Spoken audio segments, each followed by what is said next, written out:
Judith Somogi.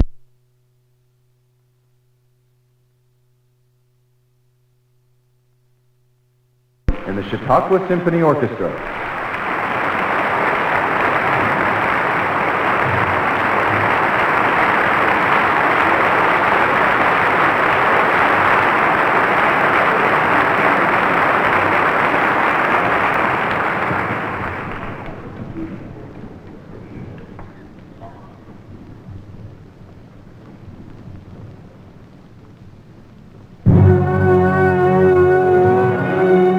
Conductor's got to be an excellent psychologist.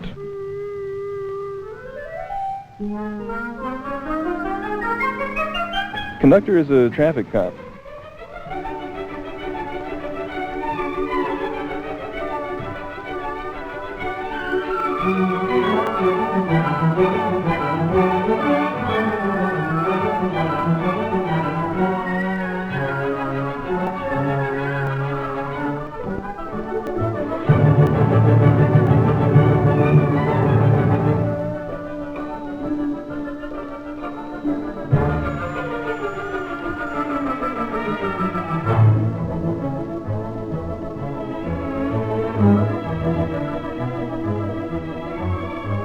The conductor is the key to a great performance.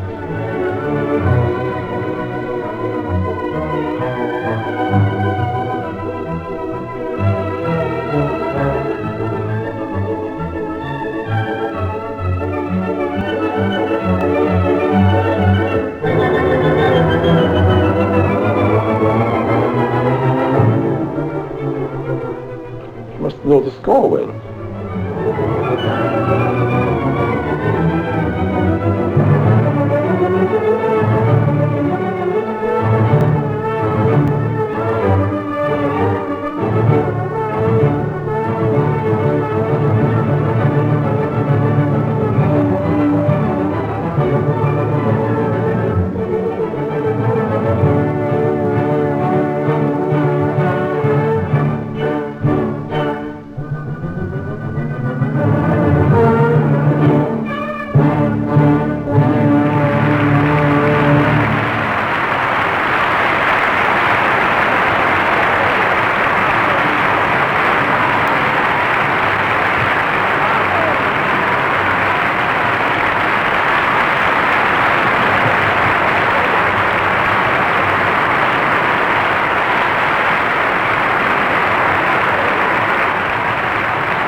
I first took an interest in Somogi's career when I saw her on television, conducting the Ballad of Baby Doe at the New York City Opera.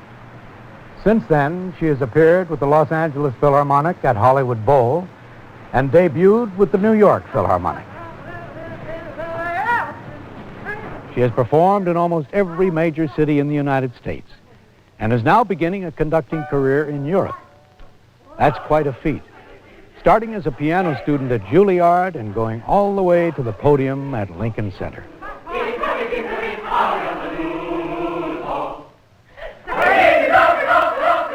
You really have to have an obsession to want to be a musician in order to be a successful one.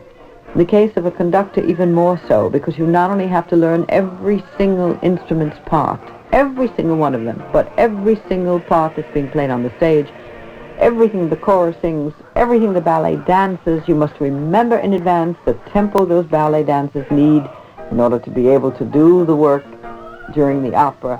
It's such an immense, overwhelmingly difficult job. It's mind-boggling, and before you go into it, you have to remember it's not just waving a stick and 80 or 90 men suddenly play sounding like gods. It doesn't work like that at all. It's especially in opera. If you're a symphonic conductor, that's the whole pie. In opera, you've got all the pieces of the pie to take care of. In the first flute, the initial triplets, after rehearsal one, are still behind the first. The first section... Conducting embraces total musicianship. It embraces everything in music. It embraces a knowledge of styles, It embraces a knowledge of every instrument. It embraces a knowledge of music history, of form, a vision of the poetry of music, the structures, the inner, deeper meanings of music, an exquisitely subtle ear for balance, color, for intonation, ensemble. Every problem in music confronts the conductor.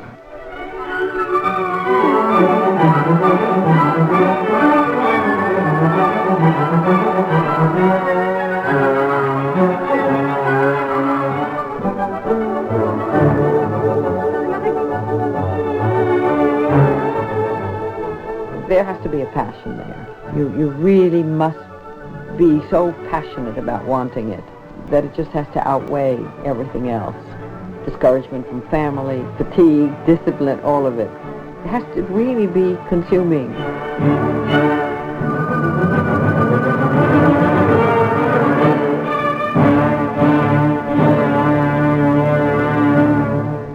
It was at the New York City Opera that I first met Beverly. You might say being engaged by the New York City Opera as an assistant conductor was, in a way, a turning point for me. It became clear at that time that all those years of playing for church services and chamber music and singers and dancers, the range of musical activities had taken on a significance now not just of experience, but of preparation. The preparation necessary to conduct. I knew then that I had to try.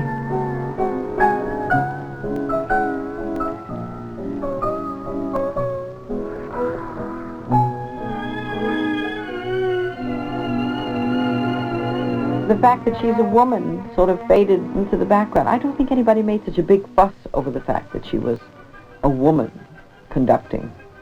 I remember one night we were talking, and she said, "What do you think I ought to wear?" And I said, "Get yourself a beautiful, attractive dress." That's the whole thing. You could really be anything you want to be. The most important thing is what you do on that podium. I don't care what you're wearing. But you're a nice-looking woman, get yourself dressed up pretty. So she did.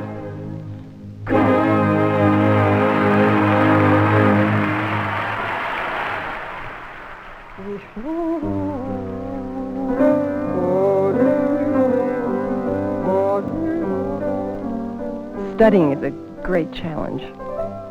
I've tried to work strictly alone.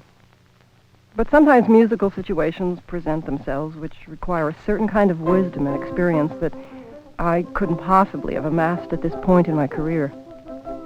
At such moments, I turn to Max Rudolph, who has vast knowledge and has so often taken the time to discuss musical problems with me. They come with two different subject matters which are being discussed.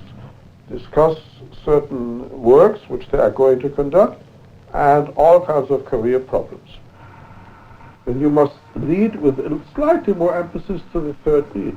Career in the real sense, how to make progress during the career, but also human relation problems, get along with the orchestra, with the board, with the manager, all this being discussed. I say now was learned by trial and error.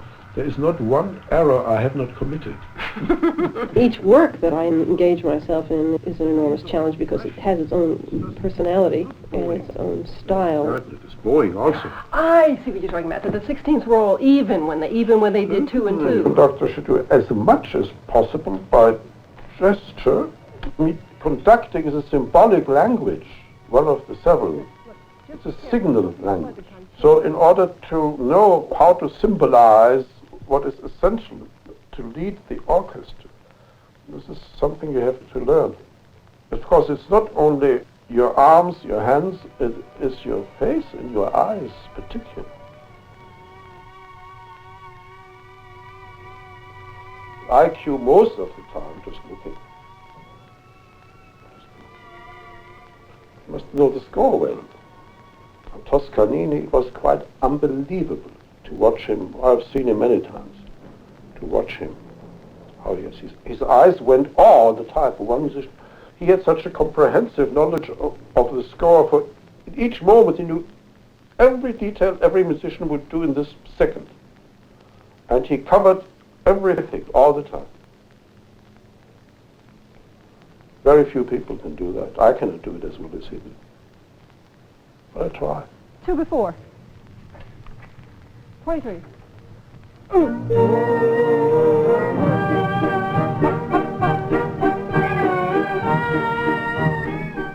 The most important thing that a conductor does is to give tempos clearly, and one of the biggest pitfalls for a conductor, especially a young conductor, is not being able to indicate clearly the changes of tempo within a particular piece.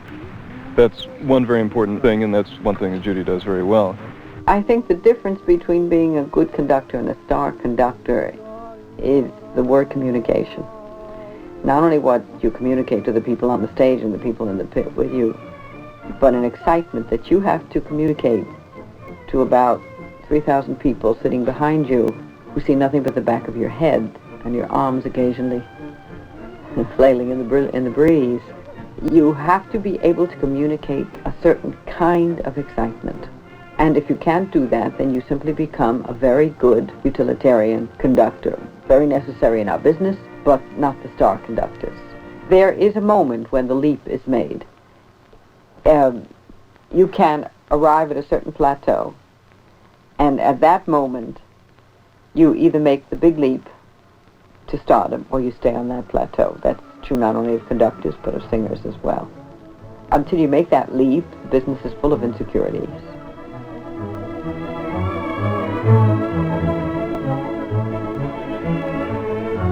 It is communication.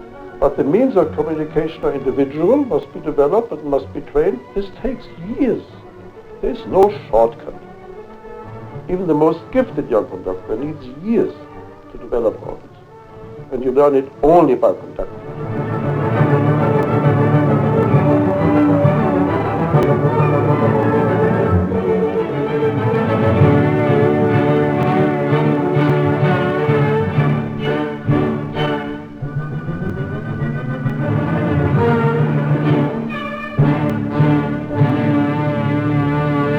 Welcome to Morning Magazine, Judith Somogi.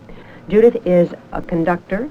She conducts opera, symphony, all kinds of things. So the traveling brings you in contact with a lot of different people and a lot of different attitudes, and it certainly is educational in that sense. You become far more broad-minded, perhaps, than someone who stays in one place their entire life. Or differences between conducting both chorus and orchestra? I take the time to talk to young people because people took the time to talk to me when I was young. And whenever I've asked advice of people who were experienced in the field, whether it was Max Rudolph or an agent here and there, I've always been very pleased with the response I've gotten, with the time people took to advise me. So I think it's a very important aspect of being a professional. Now that was nicer. That's, I think, what we needed. What you did, you played more legato, that's fine, and you sang more, that's fine, that's good. Now let's just try to change together all the notes, all the pitches together, huh? One more time. It was nice quality.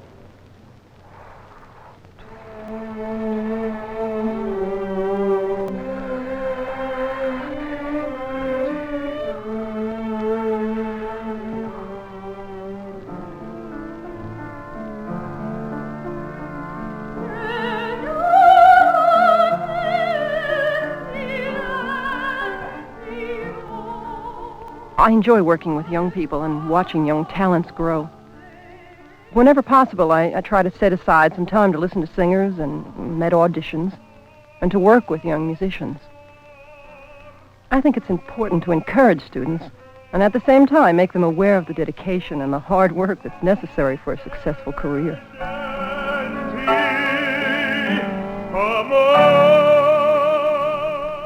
More than anything, you have to learn to believe in yourselves individually and not let anybody come and tell you, don't do that. Don't become a conductor. You'll never make it. Don't become a violinist. You're not good enough. Your reaction should be, I'll show you. Your reaction should be, but I want to and I'm going to. If you want to. The base for that is that you want to do it that badly. I mean, that we said in the beginning. If you want to do it that badly, then don't let anybody shake you from it. Then you just veer right on. There wasn't a person in my life who said, yes, you'll get a chance at City Opera. They all said, every one, and they knew me well, you'll never get a chance. He'll never let you conduct. They said it vehemently, and I don't know why I didn't listen. I guess I do. It's because I just couldn't listen. I couldn't afford to listen. I wanted to do it that badly, and I had to work that hard to convince that man to give me my chance, and he ultimately did. And they were all wrong. And you can always prove people wrong, because anybody who's got a lot of negatives to hand you can be proved wrong very easily. It's the positive you go with in life, believing in yourself and really surging forward with that. We need a lot of that in music and in life, and you need it yourselves to get through. So hang in there.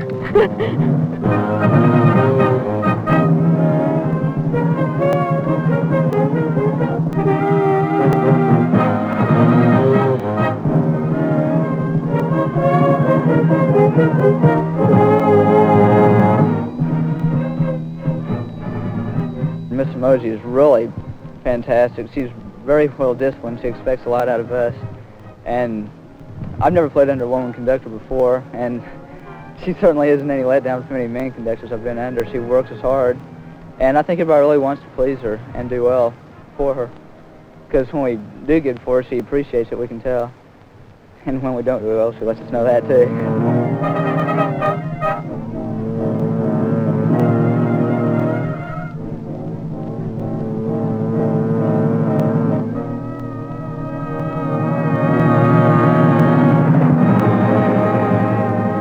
Conductor is only one amongst a collection of artists who make an orchestra. A conductor is no better, no worse than any of the musicians. And this requires a very sensitive feeling for being a leader at the same time as being one amongst a peer group of 100 or so outstanding musicians. And you only, I think, learn this from a great deal of experience. There's something to a symphony orchestra in a big hall which just is very appealing and expresses feelings in a more grandiose manner. Now, and in order to participate in this, either you sit in the orchestra or you conduct it. The percentage of people who want to conduct as compared to those who make it is exceedingly small. Very few people make it. Well, I remember somebody said to me that Toscanini put his baton down and said, "That's the best I can do." Well, I mean, maybe Toscanini could say it at 80 or whatever he arrived at. But there are very few conductors in the world who can honestly put their baton down and say, "Now that's the best I can do." And that, of course, means coming together. You try for it and you pray for it and you work for it, but it just isn't there. Let's make this more sound a little more apparent. There was very little diminuendo going on at A. Not too loud. Much more atmospheric. Any orchestra, not just the Los Angeles Philharmonic, needs conductors who make demands. In other words, they want the conductor to really know more, in a way, than the musicians themselves.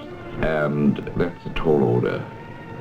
Of course, the supreme example of someone who measures up to that is Carlo Maria Giulini, where after virtually every rehearsal, musicians come to me and say, "My God, we learned something about the music today. We had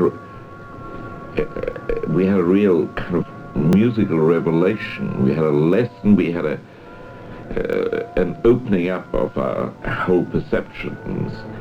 Well, Somogi, she's a younger person who's not been conducting for more than a short number of years. I mean, conductors' lives are notoriously long. Basically, Judy has the application, the intensity, I think, some of the vision, if she goes along the way she's going.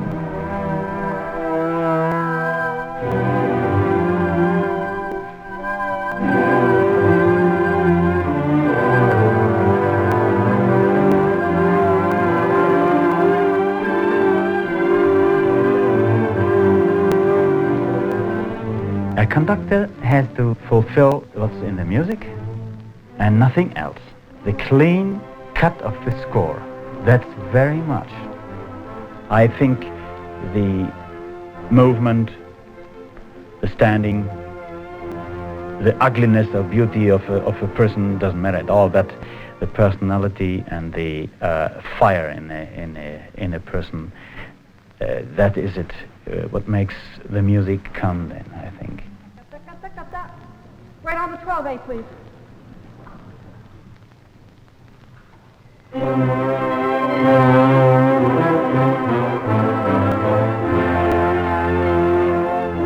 I think that you can decide anything at any age if you really have decided it at that point. strongly enough so that you know you can take no other road but that, then it's fine. It doesn't matter whether you're 60 or 70 or 80.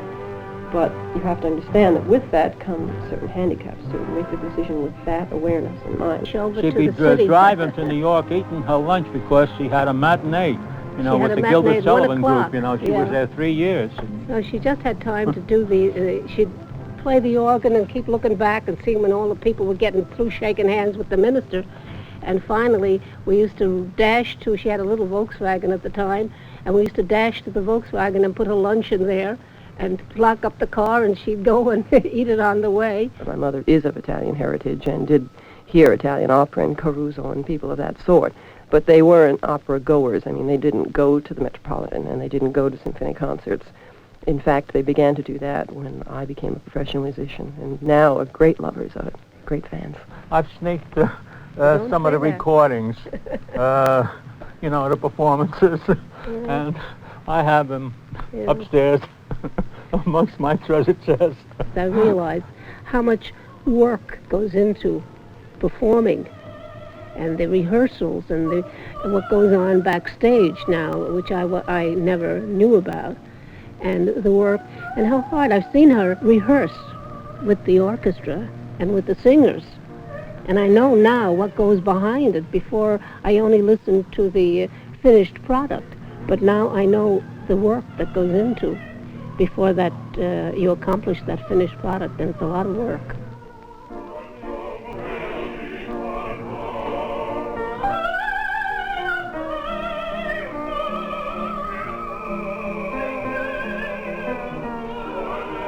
I would never recommend music to anybody. I would say this: don't pursue it unless you absolutely must, that there is no choice, because there are too many hardships and too many sacrifices. It will never seem like a sacrifice if you love it that much, but it certainly will if you don't.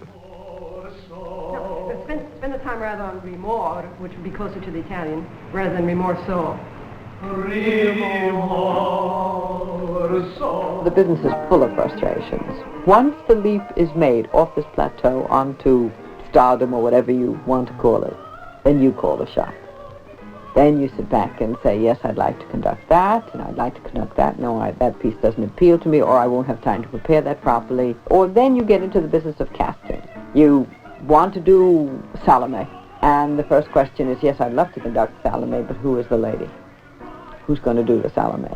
At that particular point in their career, the conductor generally has some input, but you have to get as a conductor to a certain point before you can even make the input.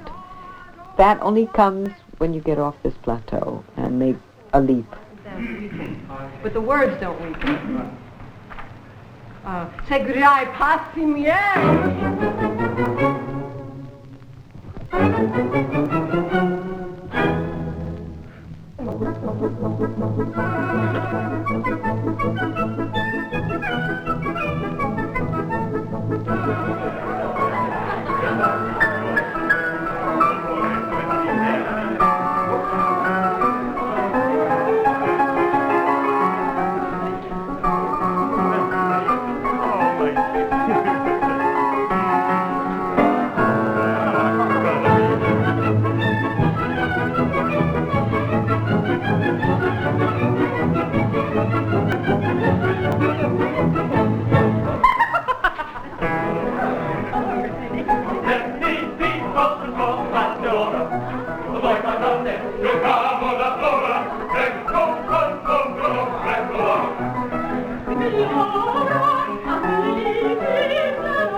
My dream is a constant one, always with me, and that is to simply grow, to be as big as I can, I guess, spiritually, musically, all the way. And of course that means that you hopefully achieve the point where you can reach the highest standards possible, and that means the best orchestras and the best opera companies. So naturally, I hope to be associating with the very best around, and I hope to be worthy of it, too.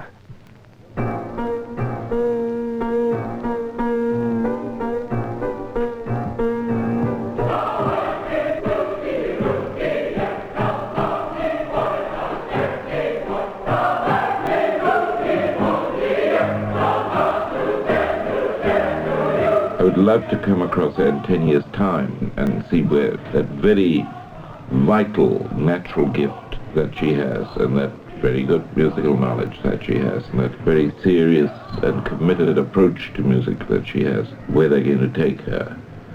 She's certainly someone of immense potential.